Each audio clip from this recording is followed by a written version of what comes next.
Welcome to the RN2writer Show, where we help nurses and other clinicians become freelance writers. I'm your host, Elizabeth Haynes. I'm a nurse and former six-figure freelancer, and today I coach people like you on strategies and techniques that can help you thrive in your writing career too.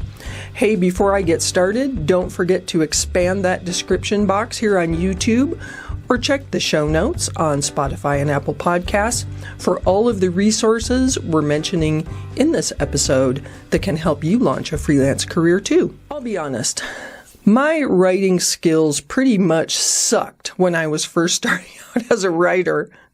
Does that surprise you?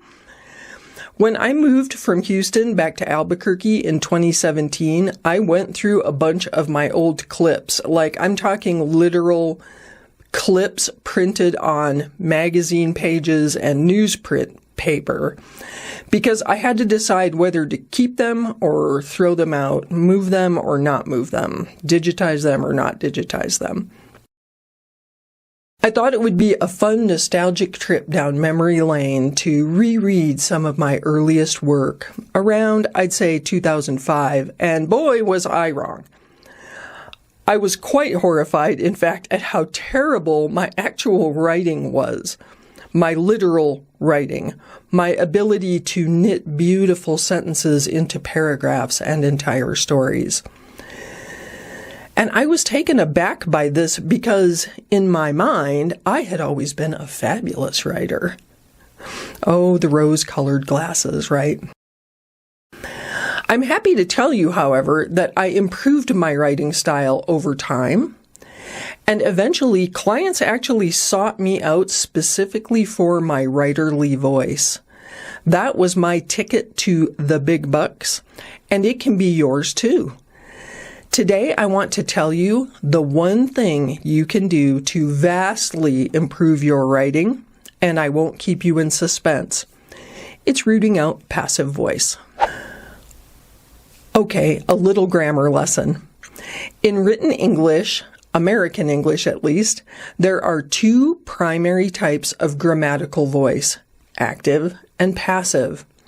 Before the pedants come for me, yes, I know those aren't the only two voices, but I'm not going to get dragged into the weeds. And personally, I, for example, love the subjunctive mood, though it's rarely used in English anymore.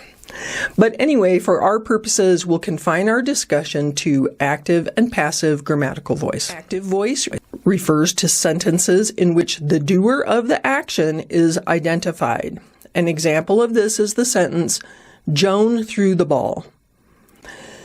The subject, or the doer of the action, Joan, is present and accounted for. We know she threw the ball. However, if Joan was omitted from this sentence, if instead the sentence said something like, the ball was thrown, then we would know this is passive voice construction, because one way to identify passive voice is to see if the doer of the action is present in the sentence. Here it is not. The sentence does not tell us who threw the ball. In terms of style, active voice is more pleasant to read than passive voice.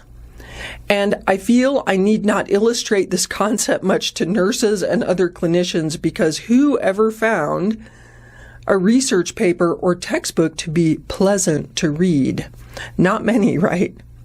And the reason these texts aren't very pleasant to read is because they're usually written in passive voice. Studies say things like, the medications were distributed to patients every 4 hours. Patients were monitored for side effects. Boring. That boring passive voice is so hard to get through as a reader. It makes me want to go to sleep. But imagine if we changed that prose to active voice. Now it's much more interesting to read because it says, researchers distributed the medications to patients every 4 hours. Nurses monitored the patients for side effects. Part of the reason active voice is more interesting to read is because it paints a picture. In the active voice sentences, we can almost see the researchers distributing the pills to the patients. We can see the nurses monitoring the patients for side effects. Clinicians tend to write in passive voice because we read so much of it in our jobs. Those passive voice sentence constructions become ingrained in our brains. So when we go to write, that's what our brain spits out through our fingers to the keyboard.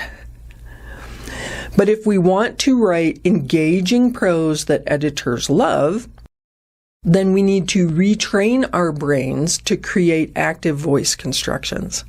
Here are a few ways to do that. First, start reading great health writing every day.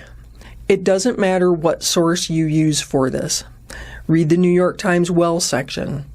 Read Men's Health magazine stories. Read everyday health articles. Reading these active voice pieces will help retrain your brain to apply those same constructions and cadences to sentences when you sit down to write. Next, review your writing for passive voice and rewrite most of those sentences to make them active. You can identify passive voice constructions in a few different ways. My favorites are to look for state of being verbs. These include the verbs is, are, was, were, and so on. Those verbs very often signal passive voice. Pro tip: you can use Word's search function to look for each of those state of being verbs, check the sentence, and if it's passive construction, change it. Also, review your sentences one by one to make sure the doer of the action is always present.